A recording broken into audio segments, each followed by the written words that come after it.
Give the call to the member for Gippsland. Thanks, Deputy Speaker. Pleased to be speaking on this bill and the second reading amendment that has been circulated in my name, which I now formally move. Deputy Speaker, it's good to see this bill return to the House, albeit in a different form. It's a bit like the return of an old friend, once spurned, but now come back again and loved by all. Because it was back in November last year that I introduced amendments to the Coalition's creatively titled Treasury Laws Amendment Combating Illegal Phoenixing Laws 2019 that would modernise business registers. The bill before the House today has picked up my schedule and introduced it. Now, I don't know whether it was because of intransigence or just downright stubbornness, Deputy Speaker, that the Assistant Treasurer, who at that point in time spoke against my bill, but has now got the liquid paper out and moved it again in the government's name. I don't care. What I'm concerned about is ensuring that we take some action against illegal phoenixing in this country, effective action against illegal phoenixing in this country. And if people want to know why I did move that schedule, it was after receiving numerous representations from Labor MPs who've had businesses or creditors come to them who've lost money through the immoral, illegal activity of bad operators. Thousands and thousands of dollars. In fact, the explanatory memorandum to this bill tells us there's anywhere between $3 and $5 billion per annum is being lost to bad operators through illegal phoenixing. But a real motivator came in the form of a woman by the name of Tara Teo, a young mum who attempted to start a family business in my electorate. Her story made national headlines last year when A Current Affair told the story of her attempts to start a business. She was one of many, many people who were caught up in the collapse of an organisation known as Jump Swim School, a franchise system throughout the country. I caught up with Tara last week now, and I told her that I was going to raise her matters in Parliament, and I do today, and that honours her and the thousands of people like her. But I was very keen to say, I cannot give you hope that you're going to recover the monies that were lost to you. The ACCC is currently pursuing the matter. I've written to the ACCC and asked what plans are afoot to ensure that some of the creditors might benefit from any of the penalties that may be awarded against the business, Jump Swim School. But I don't want to give false hope. That's a long and drawn-out process. She's lost a lot of money. Thousands of other people have lost a lot of money as well. Now, Tara entered into an agreement with Jump Swim School 2 years ago to purchase a swim school franchise, which she intended to operate in Albion Park in my electorate. Her initial investment, a lot of money, $150,000, was to build the facility and get the business started. Now, she wasn't a fool. Often we think about people in these circumstances, gullible perhaps, not reading the fine print. Tara had done her due diligence. She did the research. She looked into the company. At the time, Jump Swim School had 66 trading sites throughout Australia. She'd invested her money, but a year later nothing had been built. And when she chased things up, she was shocked to discover that the company had been trading insolvent since March 2016. The company went into liquidation and Tara lost everything. Meanwhile, and here's the rub, the CEO of the company, a bloke by the name of Ian Campbell, was able to go to the United States and open 11 new franchises. 11 new franchises in another jurisdiction. And not just in the United States of America. His company has operated in franchises in New Zealand, in Brazil and in Singapore. And I take the opportunity to send a message to the regulators in those countries to watch this fellow. He's got form. I hope that there aren't another round of victims in New Zealand, in Brazil, in Singapore or the United States because of the moral actions of this bad operator. I urge other members of the public to listen to people like Tara in their electorates and to hear about the real harm being done by dodgy phoenixing business. We know it's a big drag on the economy, but the numbers belie the personal cost. The cost on the family, the emotional, the stress that a family goes through when they not only lose their hopes and their livelihoods, they're left with a crippling debt. Her husband's now working night shift in the steelworks, left with a crippling debt and no immediate means of being able to recover that debt. Deputy Speaker, so I'm pleased to see that the bill's before the House. I genuinely am. It's about modernising business registers. The establishment of a modernised legislative regime for Australia's business registers, which are currently woefully outdated and running on a range of ancient systems. Deputy Speaker, it's a commitment that the government first made back in 2016. It arises out of a recommendation from the Productivity Commission, which dates back to September 2015, when they issued their final report entitled Business Setup, Transfer and Closure. So it's taken us a long time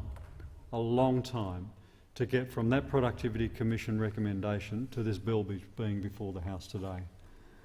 One can only imagine, in fact we don't have to imagine, we can calculate. If PricewaterhouseCoopers are right, and the annual cost of illegal phoenixing in this country is somewhere between $3 and $5 billion a year, the 5 years of inaction by this government has cost the economy, has cost small businesses, has cost those creditors somewhere close to $25 billion. That is immoral, that is unconscionable. I'm pleased to see the bill before the House. It's probably worthwhile explaining some of the reasons why this is so important. It might surprise many members of this place who jumped on a plane to travel down here to Canberra to attend this session of Parliament, that you actually have to go through more identity checks to buy a plane ticket and get on a plane than you do to set up a business and become a business director, a company director in this country. I'm going to say that again. You need more identity checks to get on a plane to come to Canberra in this country than you do to establish yourself as a director of a company in this country. Because under the current arrangements, no verification, no individual verification of the identity of directors is occurring in a way that can stop the recidivist Phoenix operators, bad operators, doing again and again and again what they've done to people like Tara Teo and her family. This legislation will put in place the machinery to ensure that that loophole has closed down, not before time. It was a commitment made as part of the government's so-called National Business Simplification Initiative, which was intended to reduce the time businesses spend interacting with government so that they can get on with the business of keeping the economy moving. Now, we say that's a worthy goal, Deputy Speaker. Perhaps the fact that this bill has been delayed for so long since its announcement, Deputy Speaker, has been the fact that the government in this area, as in so many other areas, are just incapable of making decisions and then making those decisions operative. In every critical area in our economy, we see the same pattern of behaviour. Announcements are made, but they are not followed through because of the divisions and the incompetence of the governing parties, divided within themselves, unable to make a decision in their party room and then unable to make that decision operative. We have multiple examples of that before the House at the moment. Deputy Speaker, it's also worth pointing out, and explain that the government has assigned $60 million in funding for this project, a project for a major IT upgrade that is going to involve a significant upgrade of a series of outdated IT systems. When we've consulted with industry and when we've consulted with others who have some expertise in the rollout and the upgrade of systems such as this, they say that that is woefully inadequate. Woefully inadequate. So I'd invite the Minister responsible, when he comes back to the dispatch box, to sum up in the debate. I'd invite the Minister to come back to this place and say, what contingency have they put in place to ensure that they have allocated sufficient funds to ensure that this essential project gets up and running, so that the reality matches the rhetoric, so that businesses have the systems in the background to enliven this legislation. Deputy Speaker, because they can't, if they're unable to satisfactorily answer that question, what we'll have is just another example of the government making a big announcement, but through their own incompetence, their own inability to follow through on these things, that's been insufficiently executed. Deputy Speaker, I want to say something about director identification numbers. An important feature of this bill. It's absolutely critical. It's something that the Institute of Company Directors, in fact, from the Institute of Company Directors, the small business associations, the small business ombudsman have said this is absolutely critical to addressing the issue of phoenixing. A director identification number will provide a unique identifier for directors of Australian companies, providing traceability of directors over time. So you put your hand up and you say, I want to be a company director. I want to register with ASIC as a company director.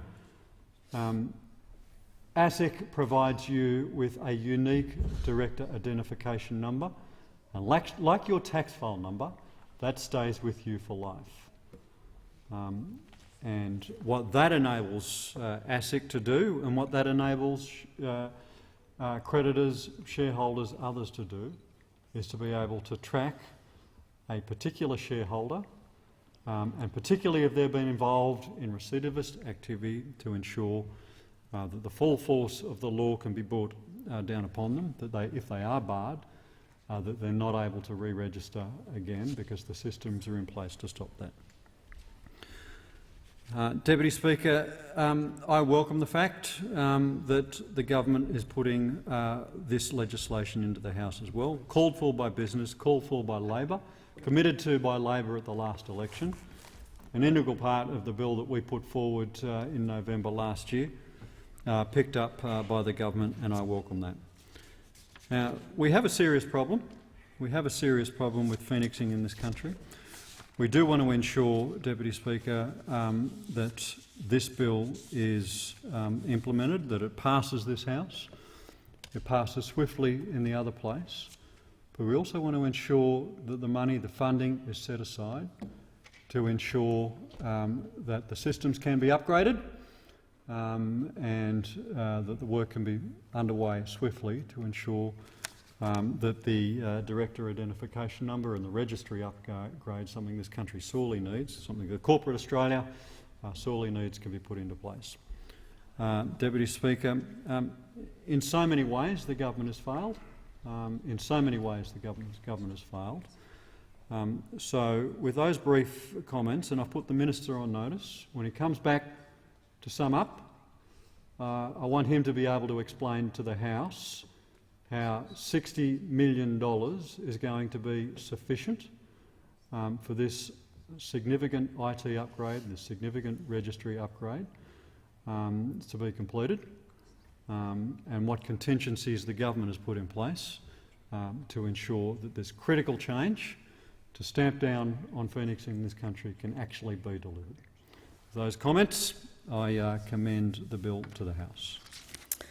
I thank the member for Whitlam for that contribution. Can I just check that this amendment is seconded? Of course it is, but I reserve my rights to speak, Deputy Speaker. Thank you. So the original question was that this bill be now read a second time. To this, the honourable member for Whitlam has moved